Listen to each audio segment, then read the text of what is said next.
Hey guys, Tess here from Tess Fitness at www.tessfitness.yolasite.com. So this is a video I've been trying to do for some time now. I realized that I did this beautiful artwork here on the acronym Savers from a book that I forget the author's name, but the point is he had a really great acronym for different things that you can do in your morning to start your day off right. So anyways, what this does say, I will interpret it for you. The first is silence. So what I typically do, how I personalize this message is in the morning when I wake up, I just listen to silence. Just what does that silence sound like? And what I've realized is it actually does have a sound. It's the quietness of my thoughts. It's my peaceful ambitions. It's the surrounding, the nature. I'll hear birds. I'll smell things I don't usually smell. Hear things I don't usually hear, like the birds I just mentioned. Just the rustle of my leg moving, or the way that the covers are, or just complete thoughts, non-existent, just silence. It's a really beautiful thing. So what I've realized, the takeaway for me is throughout the day, when I feel that my thoughts are overwhelming, or I'm thinking, overthinking, overanalyzing, I feel the pressure, I feel stressed, I feel overwhelmed, then I take a step back and my brain remembers what silence feels like. And it feels like peace. It feels that like, no, not like this, not the stress, not the pressure, not the feelings of overwhelm. And from that position, I'm able to then calm my mind. And studies show that it increases that 20 minutes a day of either silence or something similar to that, where your brain is in a meditative alpha state, that you actually increase productivity by 30%, which in my own experience, I've deemed to be true. And I can just see when I take a step back, I get more organized, which focuses me more, and I am more productive, and I feel less stressed, and I'm able to enjoy more and make jokes and still be able to accomplish all I need to accomplish in a certain amount of over the day's period and over the multiple periods of the day. So that's number one. Affirmations, another one. I tend to do these in order just because that's how I remember them, but you can do them in any order. You can do one more time than not. If you do each for 20 minutes, that's 1, 2, 3, 4, 5, 6 times 20. That's 120 minutes, so 2 hours in the morning. I think it's Harald or something like that, the author of this book that came up with this acronym. He woke up, an hour before he was supposed to wake up, typically, to get some of these done, did them each for 5 minutes or so. 5 times 7, 35 minutes. Realized he needed more time and more time and more time until he woke up from like 3 hours, I guess, before he actually had to get up. Which, you don't have to do it that way, but do what works for you. So anyways, back to this affirmation. So if you want, you can pre-do your affirmations. You can print a list off of, online and read off affirmations. But the thing about affirmations to remember is that you have to really believe what it is that you're saying. Some people say fake it till you make it. Personally, that doesn't work for me. I'm really good at faking it, and I'm really great at lying to myself and faking it. And if I keep doing that, then I just feel that I set up a process in my thinking that I just always fake things rather than being real. So for me, and one of the things that I've found from other speakers such as Tony Robbins, I really love him. I mention him a lot, but he's got a lot of good material and he's experienced it. So what he says is true. When you try it, it works. So at least for me. So with him, he suggests that, feel every emotion. If you're going to say something to yourself, bring yourself to a place, that you're convicted about it. So for example, if I say, I love myself, I think about, okay, what does love feel like? Does it feel like, my mom loving me, a significant other, If you have children, your children. I personally don't have children yet. I don't know if it's cars or not, but whatever. It's off topic. Um, and just, figure out what it is that works for you. And um, it really brings you to that emotional state where you're able to feel the words that you're saying and associate those words with how you feel and how you feel with those words. So the point is that you get into a state of, feeling good about yourself naturally, not a high from a pill or, depending on other people to make you feel okay. But it's taking responsibility. It's taking personal responsibility for your state of mind, for your happiness, your wellness, and what you want for your future. And this is a fitness channel, so what you want for your fitness. It's all connected. We'll get to that one in a second. So the next one is visualization. So when I think visualization, I picture in the future, but I realize that if I picture too far in the future, and studies have been done on this as well, that if any human being, just how our minds are wired, if we focus too far in advance, they say 2 years for long-term goals, then typically it's too far, and we don't ever really accomplish those. They're just, ideas in our head. They're not actually, by this date, I'm going to accomplish A, B, or C. I'm going to do it in this order, and I'm going to break them down into these steps, and therefore it's for sure going to happen. You can see it all the way through. So it's important that you do have goals like that where you can see all the way through and you have multiple steps to get you there, because it's, one step at a time. You've climbed, whatever 1,000 steps. So for me and for my experience, visualization is something that is more within my reach. Some people are better at planning than others, but also it's important to stay in the now. But that visualization, again, gets you into your state of mind where you're like, oh, yes, like on fire for life.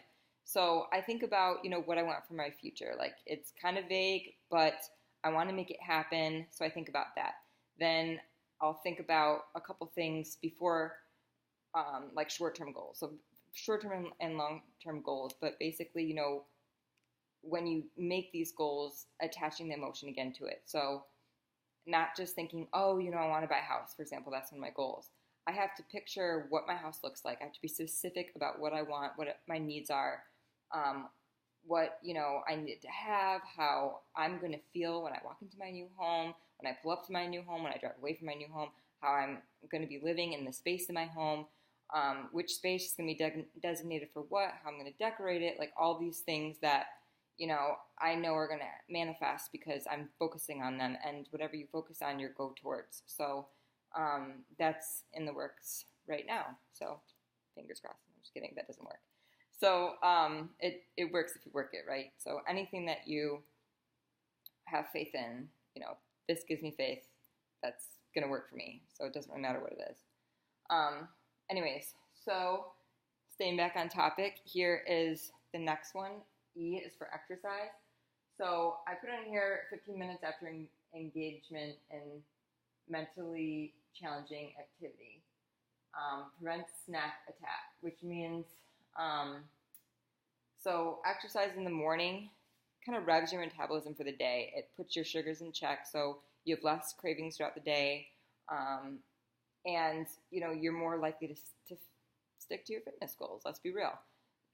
Then the other thing is just, if you suffer with emotional depression or anxiety or just worry all the time, or, you're feeling kind of down or not a lot of energy, exercise is like a go-to, And honestly, if you do none of these things, I truly believe that exercise, if you do that, all of these are going to be easier. And if you do that first and get that out of the way, again, all of these things are going to be easier. In fact, you can even do these things while you exercise. I can say positive affirmations to myself while I exercise. I can listen to silence while I exercise. I can, meditate on positive and visualize the future while I'm exercising, right? So obviously it depends on what you're doing. If you're doing a focused training regimen and you have to focus on the set or whatever, that's a little bit different. But monotonous exercise where you're on a treadmill or you're walking. I mean, it doesn't have to be this like grand plan, but at least something, right? So Exercise, definitely a key component in your wellness plan. Reading. I saw this. It's such an awesome fact. If you read 10 pages a day, um, over the next year, you'll have read 18 200-page books. And then I read another fact that only 2%, no, what is it? Oh, the average person reads 2 books per year. So you will have, I don't know how many times, 9 times, read more books than your average peer. So just imagine, the knowledge and that you'll gain from all these books that you've been wanting to read. And, you know, not only that, what does it make you feel like when you finish something? Like when you say, I'm going to start this book and then you finish it, how does that make you feel? Do you feel more confident, less confident? So when we are able to set our minds to something and carry it through, basically this 10 pages a day, you can do that. Typically, it should take you like 20 minutes.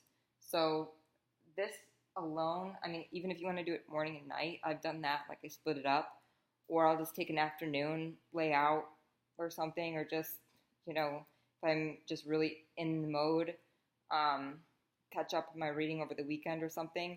But a lot of this too, let me just reiterate, is, your daily tasks. Like you bathe daily. Daily cleansing is not optional if you want to stay a clean, healthy person, right? So same thing with your mind, body, and spirit, right? Or mind and spirit, but also, body, inside and out. Lastly is scribing. S is for scribing, which is writing or journaling. So what I like to do is, for journaling, you can journal out just your feelings and things like that, but personally, I feel like sometimes I find that I'm redundant and I'm not really getting anything out of it. So one thing that I've learned also from Tony Robbins and doing some other research is I think it's RPM. What that does in your brain, or shows how your brain works, is like a computer, or rather, computers were built off how the brain works. And what happens is you answer yourself all day long, which means you're asking yourself questions. So you ask yourself a question, your brain answers it. That's just how our brains work all day. So what questions are you asking yourself? Are you asking yourself intelligent questions? Are you asking yourself stupid questions? Like if I ask myself, why me, that's a stupid question, right? So when I'm journaling, it helps focus my thinking, and I can ask myself, what am I grateful for today? Or and there's a lot of really cool prompting. If you go to the website, Big Talk, actually I wonder if I have it here. Let's see. You can even make bigtalk.com. Really awesome site. And they have these cards on Amazon that you can buy for less than $25. And there's 90 different questions. And each day you can take like a different card. Or there's also journals that you can make, different kinds of lists and things that just like stimulate your thinking. So, but these particular questions, it's called the Big Talk movement. I really, really encourage you to engage in this Big Talk movement. Just check out the website and see what it's all about, because basically it just talks about, without getting too far off subject, because it still is applying to your journaling, it asks you specific questions that get you thinking. For example, what would you do if you were given 6 months to live? Okay, that's kind of standard. I don't even know if that's one of the questions because I don't have them on me right now. But what would you do if you were only given 23 hours to tell one person something that's been on your heart for ever or whatever? So something that is really significant and hits home with everyone, and also just really changes your focus on the things of value. And the Big Talk movement itself is about really helping um, society as a whole just take our conversations to a deeper level instead of, oh, how's the weather? Oh, your earrings are cute, which, my earrings are cute, but, there's more to life than that. So every once in a while, that's fine, but, you want to have those deep conversations. And what do those do for society? We connect. We connect as individuals. We connect at a heart level. We connect over something meaningful before, the disconnect strikes again and, we're stealing from each other or not being able to trust each other. Just so many toxic things that are going on in this world. So, be a part of something greater than yourself. It'll help you. And hopefully this message has served you. I went a little long today than I normally do, but I felt that it was relevant, and I've been wanting to do this video for a long time because it's really helped me over the last few months just, focus my life and, even through a kind of a tough time of being laid off and twice in like a month, not really due to like, anything of me except just learning experiences. And I don't know, like I didn't feel a loss, and I gained so much through that, and so this has really helped. And so I hope that this helps you. And if you have any comments, questions, or concerns, you can always email me at getfitterquit27@gmail.com, or you can use my contact page at testfitness.yolasite.com. All right, take care. Have a good one.